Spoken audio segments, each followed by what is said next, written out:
que você tem feito com a sua vida? A palavra de Deus diz que a nossa vida é como um vapor. Ela hoje está aqui, amanhã já não está mais. Nós tivemos também uma grande perda. A perda de um homem, no meu entender, foi o maior evangelista que eu, Leonardo, vi em toda a minha vida.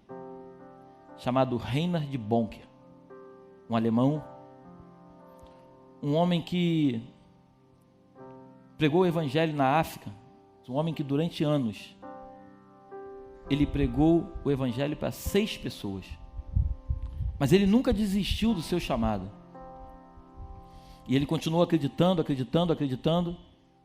até que um dia ele teve um sonho, e Deus mostrava no sonho o mapa da África, e o sangue de Jesus escorrendo sobre o mapa. Ele tinha 2 frases que ele dizia: eu quero saquear o inferno e povoar o céu. E tinha uma outra que ele dizia que era incrível, ele dizia que ele era um 0. E que Jesus era 1. Quando ele se colocava atrás de Jesus, ele se transformava em 10. E quando todos os irmãos entendessem que eram zeros e fossem se colocando atrás, ia para 100, 1000, 10.000, 100.000, 1 milhão e assim sucessivamente. Não sei se foi 2008 ou 2010, mais ou menos por aí. Ele veio para o Rio de Janeiro, para Minas. Ele ia pregar na Lagoinha, lá de BH.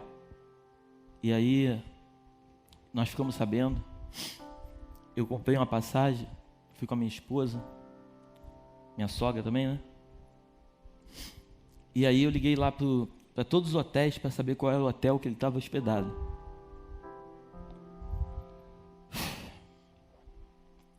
E eu descobri qual era o hotel que ele estava. E eu pedi que reservasse para mim um quarto no corredor dele. Eu fui na porta do quarto dele, eu botei a mão na porta e eu falei: Jesus, me usa como tu usa esse homem. Eu sei que ele está na glória, mas isso me veio muito forte, porque me traz grandes lembranças. Me lembra de tudo como começou. Montando som, caixa de som nas costas, para pregar às vezes para 2 pessoas. Jesus é lindo, Jesus é maravilhoso, mas eu não quero chorar, amém? Eu quero que você deixe a sua Bíblia aberta no livro de 1 Samuel, capítulo 18, versículo 7.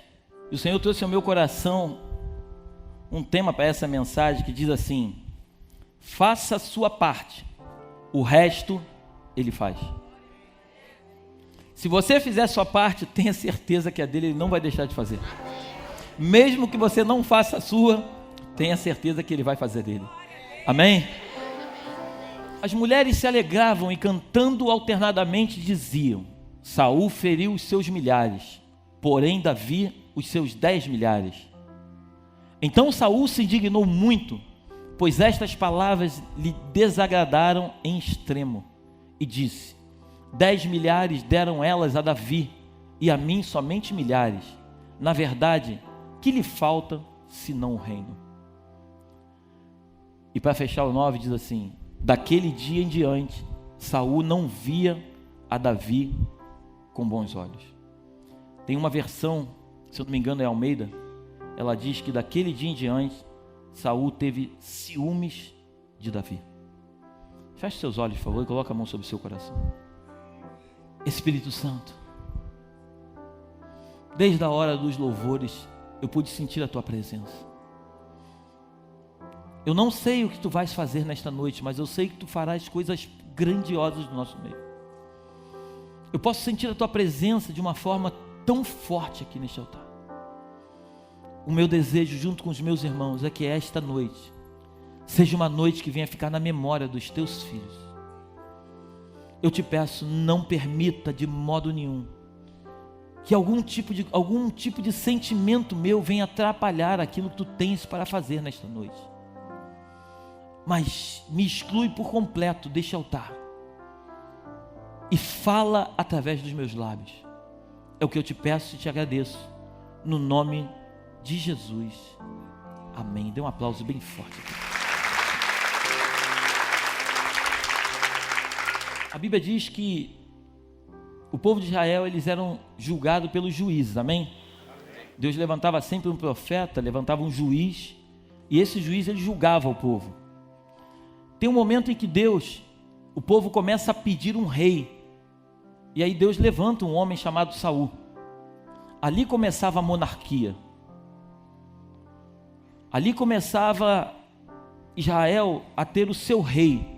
Deus deixou de ser o seu rei, passou a ser o seu Deus, para que o povo tivesse um rei. E Saul, a Bíblia diz que no começo da caminhada de Saul, ele é ungido pelo profeta Samuel. A Bíblia diz que ele começa a profetizar, ele vai no meio dos profetas, começa a dançar. Saul estava tomado pelo Espírito de Deus, até que um momento da sua trajetória, Saul erra, e a unção que estava sobre Saul, ela foi retirada. Aparece um homenzinho, um jovenzinho de 17 anos, chamado Davi. E Davi, ele começa ali a sua trajetória, junto a Saul. Mas eu quero que você volte comigo no mesmo versículo, capítulo 18, versículo 1. Sucedeu que, acabando Davi de falar com Saul, a alma de Jonatas, quem era Jonatas? Jonatas era filho de Saul. A alma de Jonatas se ligou com a de Davi, e Jonatas o amou como a sua própria alma. Saul, naquele dia, o tomou e não lhe permitiu que tornasse para a casa de seu pai. Jonatas e Davi fizeram uma aliança, porque Jonatas o amava como a sua própria alma. Despojou-se Jonatas da capa que vestia e a deu a Davi, como também a armadura, inclusive a espada, o arco e o cinto. Saía Davi onde quer que Saul o enviava e se conduzia com prudência, de modo que Saul o pôs sobre as tropas de seu exército, e era ele benquisto de todo o povo e até dos próprios servos de Saul. E aqui eu quero que você comigo comece a entrar em espírito nessa mensagem. Saul, ele era o rei de Israel, amém? Saul tinha um filho chamado Jonatas. Quando Davi vence Golias, a primeira coisa que eles foram para uma guerra contra os filisteus, eles voltam de uma batalha, as mulheres começam a cantar, começam a dançar no meio da rua e começam a dizer: Saul vence milhares, Davi venceu dezenas de milhares. O ciúmes começou a entrar no coração de Saul. Saul começa a ficar preocupado e diz: o que falta para esse jovem a não ser o reino? Afinal de contas, todo o povo já está ovacionando Davi por tudo que ele está fazendo. E aí eu comecei a parar e refletir em cima desse texto, porque a Bíblia diz que Jonatas, ele era filho de Saul. E naquela época, a monarquia, a sucessão, ela era hereditária. Quando Saul morresse, automaticamente Jonatas assumiu o trono, amém? Então, eu fico me perguntando, por que Saul, que era o pai, estava com ciúmes de Davi, preocupado de perder o reino?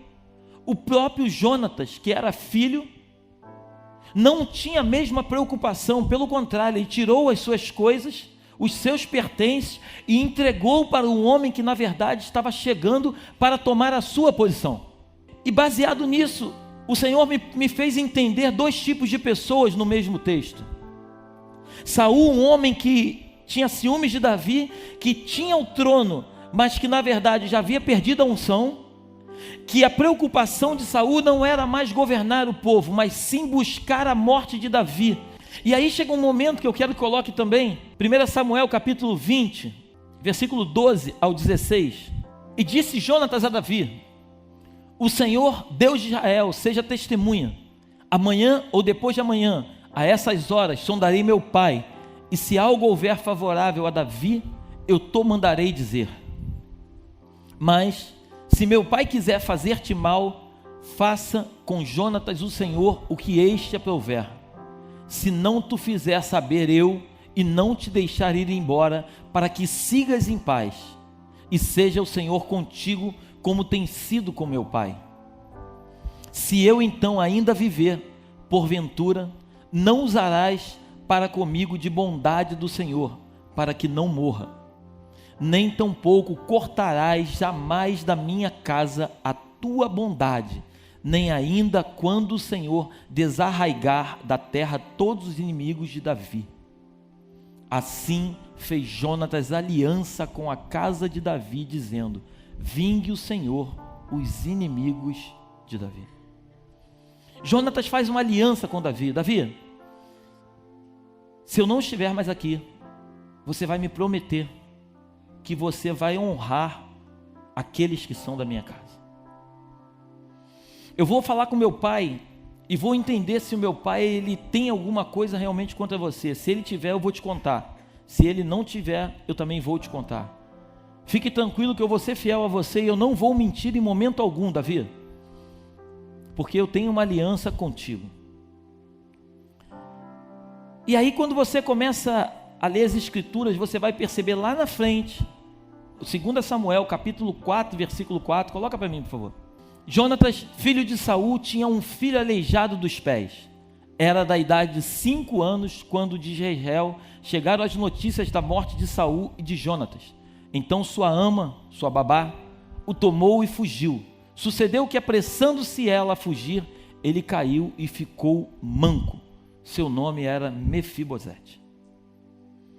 Então o texto nos conta que Saul, ele, numa peleja contra os filisteus, ele morre os 3 filhos. A babá, desesperada, ela foge. Mefibosete tinha 5 aninhos, ele cai no chão, ele quebra os 2 pés, ele fica manco. E o texto que me chama muita atenção é que a Bíblia diz que eles foram morar em Lodebar. E aí eu fui pesquisar o que significa Lodebar. Lugar sem rumo, lugar de sequidão, miséria. Todos os habitantes da cidade, lugar sem paz, todos os habitantes da cidade eram mendigos e doentes. No momento em que aquela babá, ela permite que a criança caia, ela foge para Lodebar. E aí eu comecei a entender algo profético da parte de Deus. Saul, ele era inimigo de Davi, amém? Jonatas, seu filho, era amigo de Davi. Dentro de um mesmo teto, um quer a morte de Davi, o outro quer a vitória de Davi. Um se preocupava com o reino, o outro tinha o reino, a sucessão em suas mãos, mas não se preocupava com aquilo que era de direito dele, mas ele na verdade estava preocupado com aquilo que Deus iria fazer com o povo. Então nós começamos a perceber que a nossa vida é assim. Desejamos às vezes muitas coisas, desejamos porque achamos que aquilo é direito nosso. E aí eu me lembrei na época que eu estudava direitos e deveres. Todos nós temos direito a alguma coisa, amém? Mas todos nós também temos deveres. Quando achamos que temos direito a alguma coisa e alguém não cumpre com aqueles direitos que nos cabem, rapidamente a primeira coisa que nós fazemos é meter um processo. Afinal de contas, nós temos direito daquilo. Mas a pergunta que eu quero te fazer essa noite é: e os teus deveres, você tem cumprido? A tua posição como homem, como mulher de Deus. A Bíblia diz que quando vierem roubar a tua capa, dê também a tua túnica. Quando mandarem você caminhar 1 milha, caminha 2 com ele. Deus, ele sempre nos ensina através das Escrituras que nós vivemos num mundo em que, eu sempre falo isso para vocês, não é um mundo que nos pertence. Nós não pertencemos a esse mundo, amém? No reino da terra, diz que quanto mais você junta, mais você tem. No reino dos céus diz que quanto mais você dá, mais você será abençoado. Então, existiam 2 homens, onde um praticava o reino da terra e o outro estava preocupado em praticar o reino dos céus. Saul, ele estava desesperado porque ele via Davi como uma ameaça para o seu reino. Já Jonatas não. Jonatas olhava para Davi como algo enviado da parte de Deus para libertar o povo de Israel. Jonatas não olhava para Davi como uma ameaça, mas Jonatas olhava para Davi tendo a certeza e a convicção que Davi era o ungido de Deus, aquele que Deus havia levantado para tomar posse daquilo que os filisteus e os outros adversários estavam tomando do povo de Israel até então. Já Saul não. Saul olhava para Davi dizendo: tem que morrer, tem que morrer, tem que morrer. Se você ler a tua Bíblia em casa, a tua Bíblia vai dizer que um espírito maligno da parte de Deus tomava Saul, e Davi começava a dedilhar a harpa, e esse espírito saía de Saul.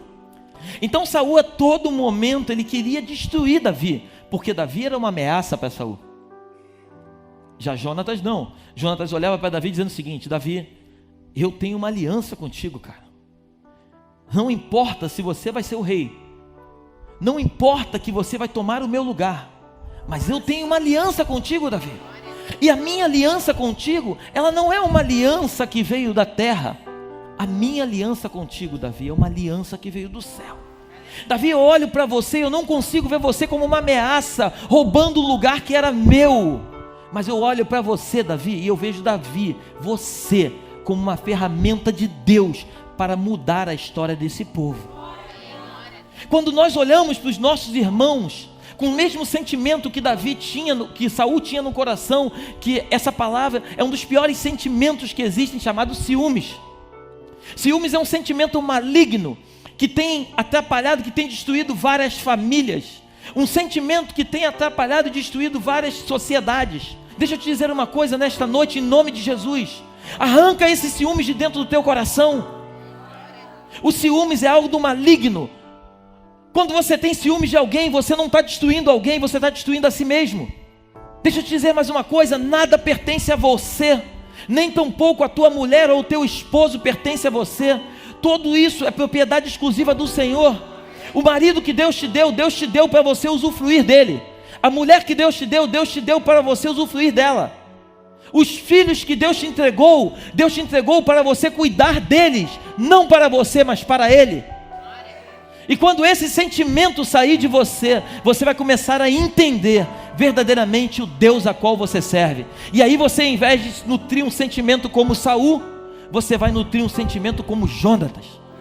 Uma pessoa que olha para outras pessoas, não preocupada com aquilo que elas podem trazer de prejuízo para você, mas sim o que ela pode trazer de benefício para o reino. Não olhe para as pessoas como teu adversário. Você não tem adversário, o único adversário que você tem chama-se Satanás. O teu irmão, a tua irmã, eles não são teus adversários. Eu sei que você passa por também coisas que eu passo. Eu sou igual a você, eu tenho sangue aqui também. O que eu quero que você entenda é que não existe um pastor aqui perfeito, não existe um pastor aqui que é um homem diferente de você. Existe um homem que tem alma, que tem espírito, que tem carne. Um homem que sofre como você sofre, um homem que passa necessidade como você passa necessidade, um homem que chora como você chora, um homem que se tranca no seu quarto algumas vezes e pergunta: por que, Deus? Todos nós somos iguais.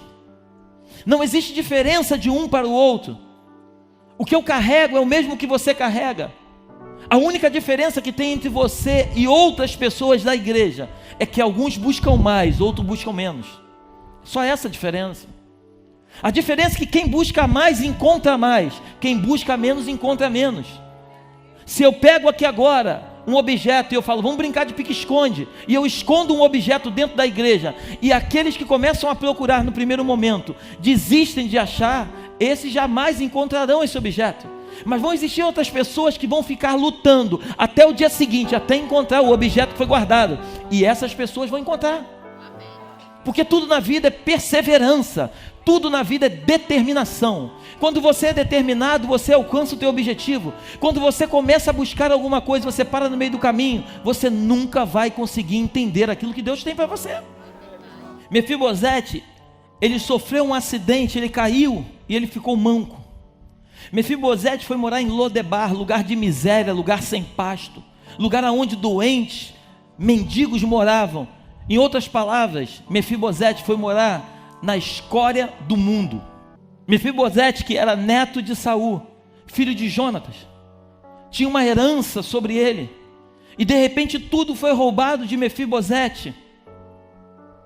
E quando Mefibosete se encontra, quando ele para refletir, ele está morando lá na Cracolândia dos dias de hoje. porque Mefibosete perdeu tudo. Mas o que eu quero que você nesta noite entenda, a grandiosidade do poder que se chama aliança. A primeira aliança que você precisa ter é com o teu Deus. A segunda aliança que você precisa ter é com a tua família. E a terceira aliança que você precisa ter é com a tua igreja. O dia que você entender que a tua igreja é importante para você e que você tiver uma aliança com ela, você não pode olhar para a tua igreja como um lugar onde você vem, se alimenta e vai embora. Não, isso não é igreja. Quanto mais eu prego a palavra de Deus, mais o meu coração queima sobre isso. Isso muitas pessoas não querem pregar, eu já disse isso para você, porque isso não traz gente, isso não acumula pessoas. Jesus me chamou para pegar a volta de Cristo. Quando eu olho para o Reinhard Bonk, eu vi o vídeo e as lágrimas escorriam. Esse homem, ele morreu aos 79 anos de vida. Ele evangelizou mais de 79 milhões de pessoas. Ele ganhou para Jesus. Esse homem, quando ele tinha 8 aninhos, estava numa roda de oração, e ele com 8 aninhos, ele botou a mão na cabeça de um homem. Esse homem foi jogado 3 metros para trás, caiu desacordado. Porque ali já existia algo na vida daquele homem, que ele buscava desde 8 anos de idade. Eu tenho vários DVDs desse homem, eu tenho várias fitas, eu tenho muitos materiais desse homem, porque esse homem me inspira, apesar de ter falecido, mas ele continua me inspirando até hoje. A sua história continua me inspirando. Mefibosete, ele teve a sua vida temporariamente interrompida. 2 Samuel capítulo 9, versículo 1. Eu não sei o que Deus vai fazer hoje, mas eu sinto que Deus vai fazer alguma coisa nesse lugar. Eu estou como se estivesse queimando por dentro aqui. Disse Davi: resta ainda porventura alguém da casa de Saul, para que use eu de bondade para com ele, por amor de 2. Havia um servo na casa de Saul, cujo nome era Ziba. Ziba era o empregado do rei Saul. Chamaram-no que viesse a Davi. Perguntou-lhe o rei: és tu Ziba? Respondeu: eu mesmo, teu servo.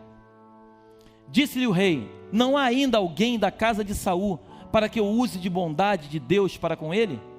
Então Ziba respondeu ao rei: ainda há, oh Deus, ainda há um filho de Jonatas, aleijado de ambos os pés. E onde está? Perguntou o rei. Ziba lhe respondeu: está na casa de Maquir, filho de Amiel, em Lodebar. Então mandou o rei Davi trazê-lo de Lodebar, da casa de Maquir, filho de Amiel. Vindo Mefibosete, filho de Jonatas, filho de Saul, a Davi, inclinou-se, prostrando-se o rosto em terra. Disse-lhe Davi: Mefibosete? Ele disse: eis aqui teu servo. Então lhe disse Davi: não temas, porque eu usarei de bondade para contigo, por amor de Jonatas, teu pai, e te restituirei todas as terras de Saul, teu pai, e tu comerás pão sempre à minha mesa. Então se inclinou e disse: quem é teu servo, para teres olhado para um cão morto tal como eu? Eu quero parar aqui um pouquinho. Assim acontece com a vida daqueles que vão para a escória do mundo. Assim acontece com a vida daqueles que vivem na pior parte da sociedade. Eles chegam a um ponto de achar que são a escória do mundo. Eles chegam a um ponto de achar que são como que um cão morto, que ninguém mais vai dar valor para eles. Mas deixa eu te dizer uma coisa nesta noite, debaixo do poder do nome de Jesus.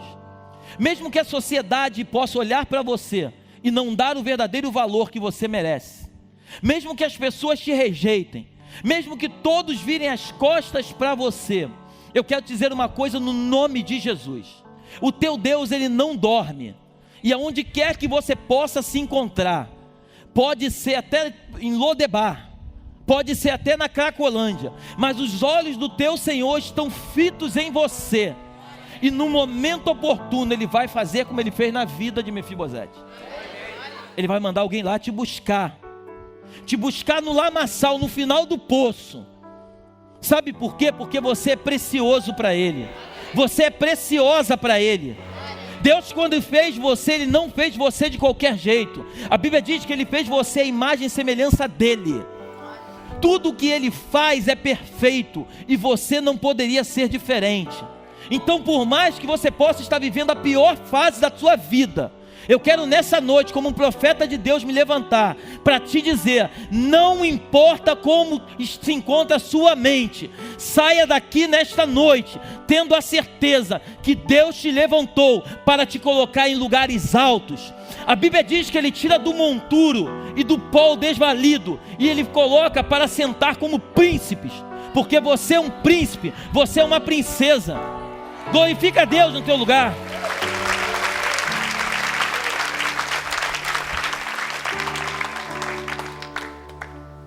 E aí o texto continua dizendo: chamou Davi a Ziba, servo de Saul, e lhe disse: tudo o que pertencia a Saul, preste atenção, não são algumas coisas. Pega um pedacinho de terra e dá para esse camarada morar. Não.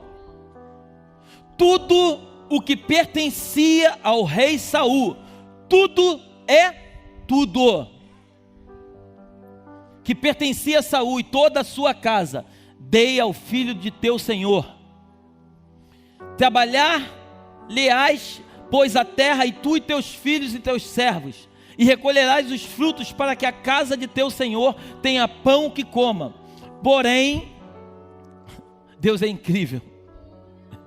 Olha, Mefibosete, eu vou te restituir tudo. Davi falando para ele: eu vou te dar tudo que era do teu avô. Tudo vai pertencer a você. Mas tem uma coisa: você vai continuar comendo pão na minha mesa.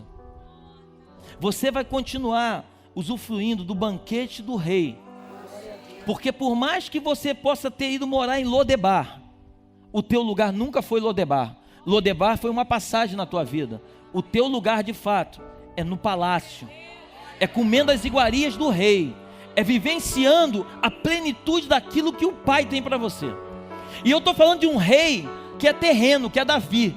Um rei que pecava, um rei que era omisso com a sua família, um rei que foi o maior rei de Israel, mas foi um dos piores pais que a Bíblia pode citar. E eu quero nessa noite falar do verdadeiro Rei dos Reis, Senhor dos Senhores, aquele que tem o controle nas mãos, aquele que lança uma palavra e ela não muda, aquele que olha e diz vai mudar e muda, aquele que diz eu não vou fazer e não faz. É desse rei que eu quero falar nesta noite. Esse rei, ele além de restituir tudo na tua vida, esse mesmo rei está separando um banquete para você sentar com ele e usufruir daquilo que só ele tem para te oferecer. Glorifica a Deus no teu lugar em nome de Jesus. Toda honra e toda glória é tua, papai. Tudo é teu. Tu és o Rei dos Reis. Porém, Mefibosete, filho de teu senhor, comerá pão sempre à minha mesa. Tinha Ziba, olha só, e o funcionário ainda se deu bem ainda, hein? Olha quantos filhinhos Ziba tinha. Só 15 só. E 20 servos. Ainda trouxe a tropa toda para usufruir da bênção. Porque é assim que Deus faz. Aliança é uma coisa que é o símbolo de uma relação. Aliança é o símbolo de uma aliança. A aliança é o símbolo de uma aliança. E essa aliança, você precisa sair daqui nesta noite entendendo que essa aliança, ela é perecível. Se eu tacar ela no fogo, ela derrete. Mas essa aliança, ela é eterna. Essa aliança é uma aliança que não vai acabar o dia que o Senhor me levar. Essa aliança vai permanecer na vida dos nossos filhos, na vida dos nossos netos, na vida dos nossos bisnetos e dos nossos tataranetos. Essa aliança, ela vai perdurar até Jesus voltar, porque é uma aliança inquebrável. E é essa aliança que você tem que sair daqui nesta noite tomando posse dela. É essa aliança que você precisa crer no teu coração. É essa aliança que eu tenho com meu Deus. É essa aliança que você precisa ter com Ele. Tem dias tão difíceis, igreja. Tem dias tão difíceis. Mas os dias difíceis não permitem que a nossa aliança venha ser quebrada com Ele. Por isso eu disse, os dias são difíceis para você, mas também é para o seu pastor. A gente precisa acabar com essa capa de dizer que pastor é muito forte. Os pastores antigamente não choravam no altar porque iam mostrar fraqueza para o povo. Eu não estou nem aí se o povo vai achar que eu sou fraco, se eu sou forte. A minha força não vem de mim, a minha força vem dele.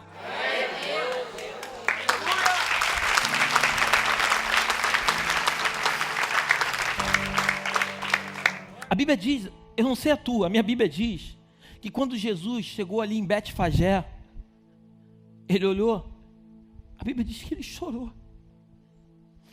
Ele chorou, ele olhou para o povo, ele chorou porque ele viu que ele fez tantas coisas e o povo não entendia quem ele era. Chorar vem de Deus, mas não um choro de tristeza, não um choro porque você está triste, mas é chorar porque você tem uma aliança com Deus. Eu queria tanto que você entendesse isso.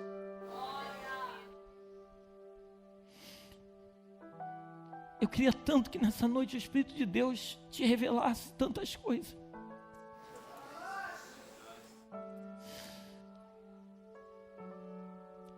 Eu sei que tu estás aqui, Espírito Santo.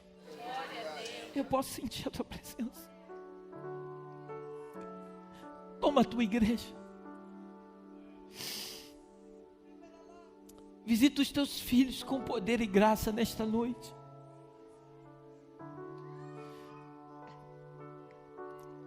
Renova a aliança que eles fizeram contigo, Pai.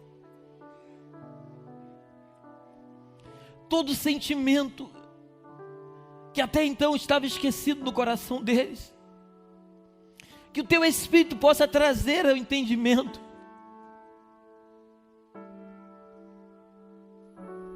Vocês jovens, Jesus ama vocês.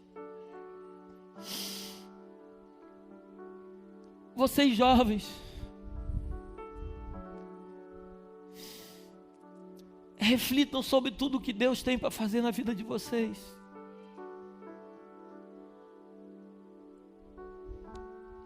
Os prazeres desse mundo são momentâneos,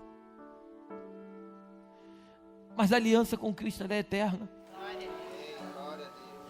Quando às vezes largamos o que estamos fazendo para servir alguém, no primeiro momento nós achamos que nós estamos fazendo por alguém,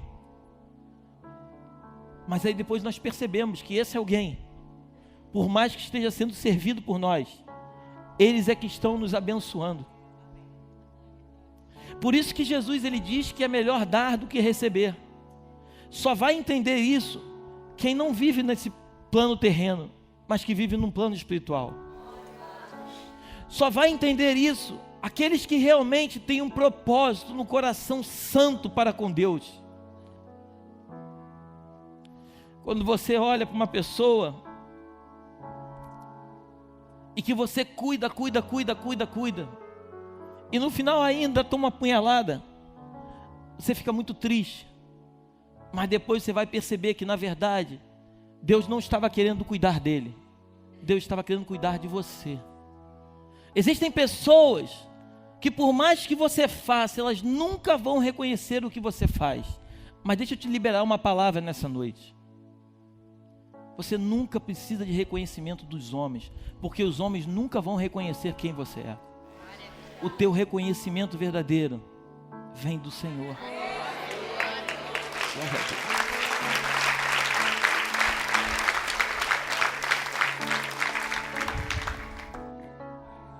Eu não sei você, mas parece que Deus me envolveu aqui. Eu não tenho nem vontade de sair daqui.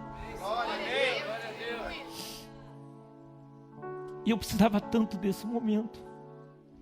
Por isso quando Paulo disse, quando estou fraco, aí é que sou. Agora a gente consegue entender. Tem dias que eu subo aqui nesse altar debaixo da misericórdia de Deus. Tem dias que minhas pernas não conseguem nem estar aqui.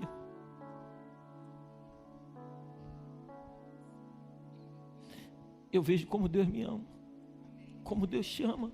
Você precisa crer nisso. Você precisa sair daqui com a certeza de que o teu pastor está dizendo algo que é o próprio Deus que está te falando. Jesus te ama. Ele deu a vida dele por você. Ele se entregou numa cruz para que você tivesse vida e vida em abundância. E os prazeres desse mundo não podem roubar a alegria do teu coração. As coisas pequenas que aparentemente você está sentindo falta, elas são passageiras. Se você buscar ao Senhor de todo o teu coração, a Bíblia fala, Mateus 6,33, buscai o meu reino e a minha justiça em primeiro lugar. E todas, mas todas as demais coisas te serão acrescentadas. Jonatas morreu numa guerra contra os filisteus. Ele não tomou posse do trono. Mesmo que ele não tivesse morrido, o trono havia sido dado a Davi. Mas nem por isso o nome de Jonatas ficou esquecido na Bíblia. Até hoje falamos do nome de Jonatas, simplesmente porque Jonatas guardou no seu coração uma aliança. Uma aliança tem um peso muito grande. Uma aliança, ela tem algo que o mundo natural nunca vai entender. Por isso, quando Deus ele diz que quando ele fez o homem, ele fez a mulher, ele fez para que não fossem mais dois, mas se tornassem uma só carne. E como você vai separar alguma coisa que é única? Como você vai separar algo que é só um? Não tem como. Quando você separa é uma amputação.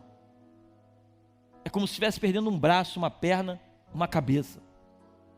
Por isso um casamento é a coisa mais linda que Jesus fez. E Jesus, quando ele fez o casamento, porque na verdade, quando você lê a Bíblia diz que ele é o noivo e nós, igreja, somos a noiva. A Bíblia diz que ele virá, e eu posso ouvir também os passos dele. Ele virá buscar a sua noiva. E vai chegar aquele grande dia, que vai ser o maior casamento da história. Por isso, quando Jesus ele fez com que você encontrasse alguém e casasse com esse alguém, você precisa entender que quando você olha para a tua esposa, você não olha para ela, mas você tem que olhar para você. Eu tenho às vezes momentos de discórdia, de não aceitar o que a minha esposa fala, sim, mas quando eu olho para ela, eu não olho para ela, eu olho para mim e eu olho para ele. A Bíblia diz que ele é o cordão de 3 dobras. E quando ele entra numa relação, esse cordão ele não pode arrebentar. Então, por mais que eu tente arrebentar, eu não consigo. O máximo que eu posso fazer é cortar ele no meio. E quando eu corto alguma coisa que é única, ela fica deformada. Cuide da sua esposa. Cuide do seu marido. Cuide da sua família. Cuide do bem mais precioso que Jesus entregou nas tuas mãos. A coisa mais preciosa não é a tua empresa, que está passando por um momento difícil. A coisa mais preciosa são os teus filhos que estão em casa esperando você voltar do trabalho. É a tua mulher, que Jesus entregou nas tuas mãos e disse: ei, ame a tua esposa como eu amo a igreja e me entreguei por ela. Se entregue pela tua esposa. Ei, mulheres, vocês amem os seus maridos e honrem os seus maridos, para que tudo te vá bem. Mulher virtuosa, quem achará? O teu valor excede ao de rubis, é o que diz Provérbios. Mas a mulher virtuosa, ela edifica a sua casa, como ela com as próprias mãos, ela destrói. Uma palavra mal falada, uma atitude que não deveria ter sido tomada, joga por terra tudo aquilo que Deus criou de propósito. Que essa noite, a graça e o poder de Deus esteja sobre a tua vida. Mefibosete morava em Lodebar, morava na Cracolândia. Tem alguém aí da família de Jonatas ainda vivo? Tem. Quem é? Mefibosete. Onde que ele está morando? Lá em Lodebar, lugar de miséria, onde só tem doente e mendigo. Um lugar miserável. Chama ele, por favor. E se você parar para refletir com calma, você vai ver que até o servo, que era Ziba, até o servo tinha aliança com Saul. A Bíblia não fala, mas Saul não deveria ser um bom patrão, amém? Mas a Bíblia diz que Ziba, ele era servo de Saul. E na hora que Davi pergunta, você concorda comigo que ele poderia ter dito, não tem mais ninguém, vamos acabar com essa família, porque essa família não vale nada. Concorda comigo ou não? Amém. Concorda, amém? Amém? Tem sim, meu rei. Tem um homem lá que é aleijado de ambos os pés, mora lá em Lodebar. Ziba, busca ele para mim. Traz ele, porque além de eu restituir tudo que pertencia ao seu avô, ele vai comer todos os dias na minha mesa. Porque lugar de príncipe é dentro do palácio. Lugar de príncipe não é na Cracolândia. Você foi criado não para comer alfarroba de porcos. Você foi criado para sentar à mesa com o Rei dos Reis e Senhor dos Senhores. Convide Jesus todos os dias para fazer parte da tua história. Todos os dias, quando você sentar na sua casa, por mais luxuosa que ela seja, ou mais humilde que venha a ser, agradeça todos os dias pelo alimento que está à sua mesa. Agradeça ao Senhor pelo teto que Ele te deu. Agradeça ao Senhor pela família que Ele te deu. Agradeça ao Senhor pela estrutura que Ele colocou ao teu redor. Mas acima de tudo, agradeça a Ele pela aliança que Ele tem contigo.